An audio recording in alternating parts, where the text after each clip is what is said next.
The knock came with purpose. Not loud. Not hurried. 3 deliberate strikes, measured enough to tell me whoever stood on the other side already believed the door would open.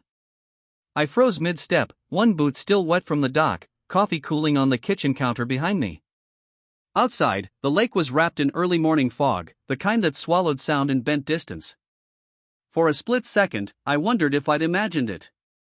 Then blue light washed across the cabin wall. Slow. Controlled. No sirens. I didn't rush. People who rush give things away. Another knock followed, firmer now. County Sheriff's Office, a man called. Calm. Professional. Mr. Hale, please open the door. My name. Said like it was already written somewhere official. I exhaled, wiped my hands on my jeans, and stepped forward. As I opened the door, cold air rushed in, carrying pine, damp earth, and authority. 2 deputies stood on the porch. One younger, alert, hand hovering near his belt. The other older, eyes tired but sharp, holding a folded document like it weighed more than paper should. Behind them, 3 patrol cars, angled just enough to block the drive. A county SUV sat farther back, engine still running. And near the tree-line, half hidden by mist, stood a woman in a cream-colored coat and oversized sunglasses. Karen. She leaned casually against her black SUV, arms crossed, lips curved in a smile that didn't belong on someone this early in the morning. It was the smile of a person watching a plan finally work. Mr. Hale, the older deputy said, "We have an eviction order for this property. You're required to vacate the premises immediately." The words landed softly at first. Like they were meant for someone else. I took the document. The seal was clean. The ink fresh. Judge's signature precise. Too precise. "This is my home," I said evenly. Karen pushed off the SUV before either deputy could speak. "That's what he keeps claiming," she said, voice sweet and sharp at the same time. "But the county records say otherwise. He's been occupying the property unlawfully." Unlawfully. I glanced at her for the first time. "You don't even live in this county." She smiled wider. "Yet." The younger deputy shifted uncomfortably. The older one cleared his throat. "Sir," he said, lowering his voice, "I don't determine ownership. I enforce court orders."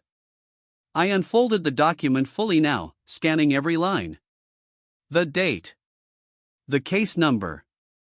The clerk's signature. Everything looked right. Which meant it wasn't. Because I knew how long it took to get a judge to sign anything involving this land. I knew which clerk handled these filings. I knew the system because I'd helped build parts of it, quietly, invisibly. And none of this should have moved this fast. I looked up. What time was this order issued? The deputy hesitated. "Early this morning." "How early?" He glanced at the paper. 2:14 a.m. That did it. Karen didn't notice. She was too busy enjoying herself. "You have 1 hour," she said, stepping closer, "to take what you can carry. After that, the locks are changed." I laughed once. Short. Dry. "You don't understand what you're standing on," I said. She tilted her head. "I understand exactly what I'm taking." I stepped closer to the deputy, lowering my voice so only he could hear. "You need to call your captain. Right now." His jaw tightened. "Sir, if you resist." "And ask him," I continued calmly, "why a retired clerk's credentials were reactivated last night." The effect was immediate. His eyes flicked back to the document. Then to his partner. Then to Karen. "Stand by," he said into his radio. Karen's smile faltered. Just slightly. "What's going on?" she snapped. "This is ridiculous." "He's trying to stall." The deputy ignored her. As he spoke quietly into the radio, I looked past them to the lake. To the dock I'd rebuilt plank by plank after the storm 10 years ago. To the shoreline, developers had been circling like vultures ever since. This cabin wasn't just wood and nails. It was leverage. It was history. It was the reason certain zoning proposals never made it past committee. And someone had just tried to move me without asking. That meant this wasn't about Karen. She was a tool. A loud one. The radio crackled. The deputy nodded slowly. "Captain's on his way," he said. Karen spun toward me. "You think this changes anything?" I met her eyes. "I think you don't know who you called." Her jaw tightened. We stood there in silence, fog curling around boots and tires, blue lights reflecting off cabin windows like a warning meant for someone else. Inside, my coffee had gone cold. Outside, something much bigger had just begun. Captain Morales arrived without sirens. That alone told me this wasn't routine. His county-issued SUV rolled up slow, gravel crunching beneath the tires like it didn't want to be heard. Morales stepped out wearing a windbreaker instead of uniform, jaw set, eyes already scanning the scene. He took in the patrol cars, the deputies, the cabin, and finally Karen, who immediately straightened as if she recognized power when it arrived. He didn't look at her. "Morning," Morales said, nodding to the deputies. "Let me see the order." The older deputy handed it over. Morales unfolded the paper carefully, reading every line like he expected it to bite. His brow furrowed at the clerk's signature. "This clerk retired in March," he said quietly. Karen scoffed. "So what? People come back as consultants all the time." Morales finally turned toward her. His gaze was flat. Unimpressed. "Ma'am, step back." She opened her mouth to argue. "Thought better of it." Morales looked at me. "You saying this is forged?" "I'm saying," I replied, "someone accessed your system to see how fast I'd comply." Morales studied my face for a moment. Then he nodded once. "Deputies," he said, "stand down. Nobody's being removed today." Karen exploded. "You can't do that. This is a lawful order." Morales turned to her slowly. "Then you won't mind us verifying it." Her confidence cracked. Not enough for anyone else to notice, but I saw it. Morales handed the paper back to me. "We'll be in touch," he said quietly. "Don't leave town." I wasn't planning to. 2 hours later, I was in the county records building. The place smelled like dust and cheap cleaner. Fluorescent lights hummed overhead, flattening everything beneath them. Clerks worked in silence, eyes glued to screens like they didn't want to see who was walking past. That suited me fine. I logged into the archival system using credentials most people forgot existed. The kind issued before digital access became convenience instead of control. Ownership histories, zoning variances, audit trails, every quiet decision that shaped the county lived here. I pulled the eviction order. Timestamp, 2:14 and 9 seconds a.m. Entered by clerk ID number 4472. That clerk had retired 6 months earlier. I checked the access logs. Credentials reactivated manually at 1:58 a.m. Authorization override, level 3.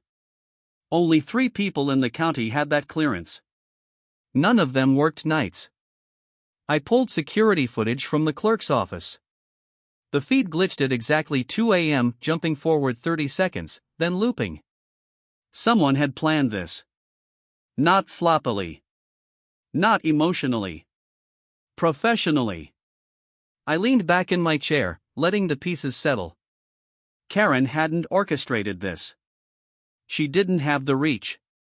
Or the patience. She was the distraction. I traced her attorney next. The firm didn't exist. The address led to a mailbox in Wilmington, Delaware. The holding company behind it branched into 3 subsidiaries, all recently formed, all funded by the same private equity group. That group specialized in land redevelopment. Specifically, lakeside rezoning. My lake. I felt a slow pressure build behind my eyes. Not anger. Recognition. For years, developers had tried to reclassify the shoreline. Every attempt died quietly in committee. Votes shifted last minute. Environmental reports stalled. Donors changed priorities. No one ever knew why. Now they were tired of asking. They wanted me gone. I needed proof. Not suspicion. So I set a trap. That afternoon, I made a call I knew would travel fast. I told a well-connected broker I was exploring options. Nothing definite. Just enough to sound tired. Vulnerable. By evening, the first offer arrived. Cash. Above market. No inspection contingency. By morning, there were 3. All from shell companies. All newly formed. All routed through the same Delaware network. I accepted one. Then I waited. The buyer's representative arrived 2 days later in a black SUV with tinted windows. Same model as Karen's. Different driver. He introduced himself as Evan. No last name. Clean suit. Polite smile. Eyes that never stopped measuring.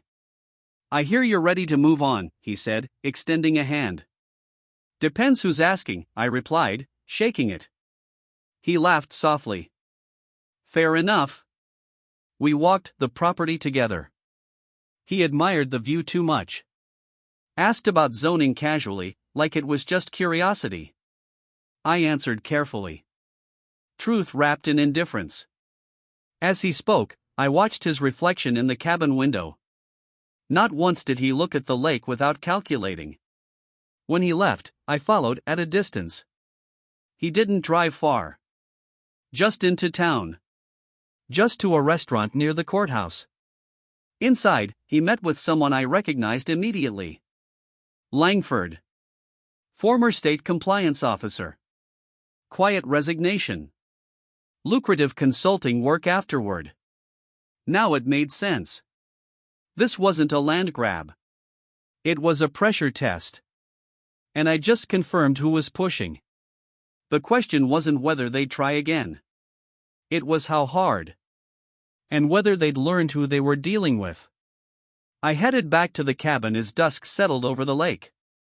The water was calm. Too calm. Which meant something was coming. The county zoning meeting was scheduled for 7 p.m. By 6:30, every seat was filled. Developers in tailored suits stood along the walls pretending they were just concerned citizens. Locals packed the back rows, arms crossed, expressions wary. News cameras lined the aisles not because zoning was interesting, but because rumors had spread. Whispers of corruption. Of forged orders. Of a landowner who didn't scare easy. Karen arrived like she owned the room. She wore a navy blazer this time, hair pulled tight, confidence polished to a shine. She took a seat in the front row, crossing her legs slowly, deliberately. She didn't look at me. She didn't have to. In her mind, the damage had already been done. I sat 3 rows behind her. In my jacket pocket was a flash drive. In my phone, backups. In my head, every version of this moment I'd played out since the morning deputies showed up at my door. The council members filed in, taking their seats beneath the county seal. Faces I'd known for years. Some friendly. Some careful. A few nervous enough to avoid eye contact. Chairwoman Ellis tapped the microphone. This meeting of the Zoning Commission is now in session. Routine agenda items passed quickly. Road maintenance. Budget approvals. Then it came. Next, Ellis said, Proposal Z17B, regarding rezoning of the North Lake shoreline. Karen leaned back, satisfied. Ellis continued, before discussion begins, Mr. Hale has requested time to address the commission. A ripple moved through the room. I stood. The walk to the podium felt longer than it was. Not because of fear, but because of weight. Every step carried history. Every eye tracked me. I adjusted the microphone. Good evening, I said. Calm. Even before you vote, I'm submitting evidence into public record. Murmurs broke out. Ellis frowned. Mr. Hale, this is highly irregular. So was the eviction order issued against my property at 2:14 a.m., I replied. The room went silent. I nodded to the tech clerk. The screens behind the council lit up. First slide, the eviction order. Highlighted timestamps. Clerk ID. Second slide, county access logs. The retired clerk's credentials reactivated. Gasps rippled across the room. Karen sat upright now. Third slide, security footage. The timestamp glitch looping over the clerk's office. This order, I continued, was not a mistake. It was a test. Ellis leaned forward. Are you alleging fraud? I'm presenting it. I clicked again. Shell company charts filled the screen. Names branching into Delaware addresses. Funding sources converging into a single private equity group. 3 companies made offers on my land within 24 hours of a false eviction attempt, I said. All connected. Karen turned, finally looking at me. Her smile was gone. I didn't look back. Instead, I looked toward the rear of the room. At the man standing near the exit. Gray suit. Hands folded. Eyes unreadable. Mr. Langford, I said, voice steady, former state compliance officer. Langford stiffened. This man, I continued, now consults for the same development group funding those shell companies. Langford moved. Fast. He bolted for the exit, shoving past a reporter. Chairs scraped. Someone shouted. Deputies stationed near the doors reacted instantly. Langford ducked left, knocking over a tripod. A camera crashed to the floor. The sound cracked the room open. Stop him, someone yelled. I stepped back from the podium as chaos erupted. Langford made it 3 steps from the door before Captain Morales tackled him hard, driving him into the tile. The impact echoed. Karen screamed. Not in anger. In panic. This is insane, she shouted. He set this up. Deputies cuffed Langford as he thrashed. Morales looked up at me, breathing hard. I nodded once. Ellis banged the gavel. Order! Order! The room barely heard her. I stepped forward again, reclaiming the microphone. This rezoning proposal, I said, letting my voice cut through the noise, is based on corruption. On forged authority. And on the assumption that land can be taken if pressure is applied quietly enough. Silence returned. This lake, I continued, is not for sale. Applause started in the back. Slow. Hesitant. Then it spread. Karen sat frozen, eyes darting, hands clenched white against her purse. Ellis conferred with the other council members, then cleared her throat. Proposal Z17B is hereby tabled pending investigation. Cheers erupted. Deputies escorted Langford out. Karen remained seated. I walked past her on my way out. She whispered, "You think this ends here?" I stopped. Turned just enough for her to see my face.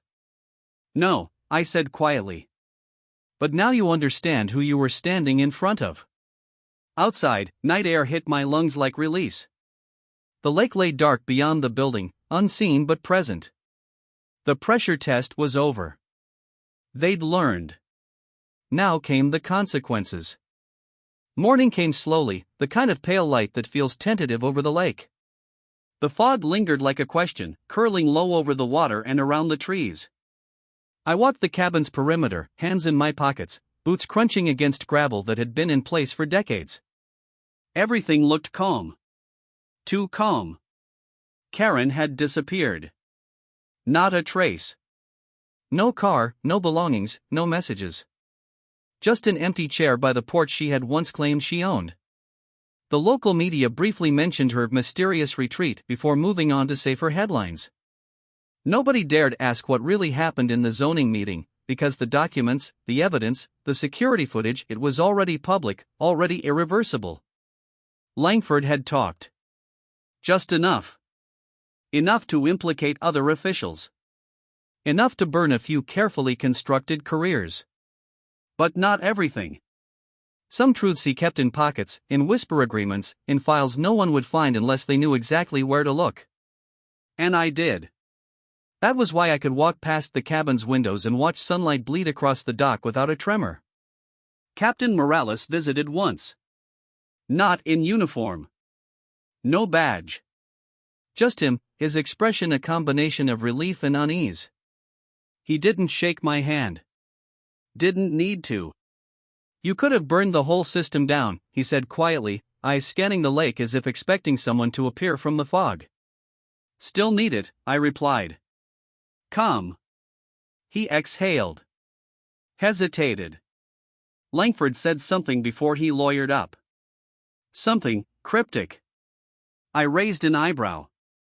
He said this was phase 1. I let it hang in the air. The lake didn't answer.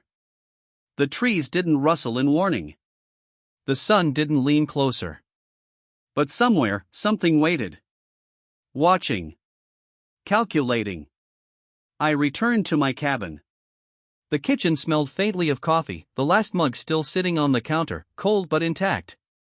I rinsed it, set it in the rack, and stepped onto the deck. The dock planks creaked under my boots. They'd always creaked. They'd always held. For a moment, I allowed myself to breathe. The tension of the past week, of the eviction attempt, the shell companies, the falsified orders, all of it, the adrenaline, the planning, the night spent scanning logs and tracing funds, finally softened. I could see the water ripple in gentle waves. The mist had lifted slightly. I could hear birds, distant, almost hidden in the stillness. And yet, I didn't feel safe. Not entirely. The kind of quiet that lulls you into comfort is often the kind that precedes the storm. Karen was gone, but the architects behind her had not disappeared. Langford had been caught, but only the visible piece of a larger network. They had tested me. Learned my limits. Measured my reach. I had won this round, but I knew they were patient, methodical. They would return. I walked to the edge of the dock, letting my fingers trail along the weathered wood. The water reflected gold from the rising sun. The ripples twisted and caught the light like something alive. I thought about the county I controlled without anyone fully knowing. Not on paper. Not in legal briefs. But through influence, through understanding the weak points, through years of careful observation. I remembered Karen's first move, the complaints, the phone calls, the minor nuisances she created. It had all been designed to make me flinch, to test whether I would react too quickly. And I hadn't. I had waited. Observed. Traced. Calculated. That had been the difference. A sound behind me broke the reflection of the water. A car door. A shuffle. I didn't turn. Whoever it was could wait. Whoever it was already knew where I was. That was the leverage. Morales's words echoed faintly in my mind, phase 1. I stepped back into the cabin and pulled my laptop from the counter. Files. Logs. Communications. Connections. Every piece of this puzzle was documented, backed up, hidden in encrypted partitions, spread across the county servers, secured in ways only I could access. I began the methodical work of tracing the ripple effects of Langford's actions, ensuring that every loophole, every shadow, every hidden path was accounted for. Hours passed. The sun rose fully, burning away the lingering fog, revealing the lake in its full, serene width. I went outside, carrying a thermos of coffee, and watched a heron glide across the water. Calm, deliberate, precise. Just like me. By midday, the local media had reported the county commission's decision to table the rezoning proposal indefinitely. The developers' groups posted muted statements, blaming miscommunications or internal auditing issues. Karen's absence fueled speculation, but no one could connect the dots except those who knew me, those who understood the stakes. I walked along the shoreline, inspecting the edges of my property, making sure no unseen visitors had left marks, notes, or evidence of intrusion. Nothing. Yet the feeling of being watched persisted. The lake had a memory, and I knew it.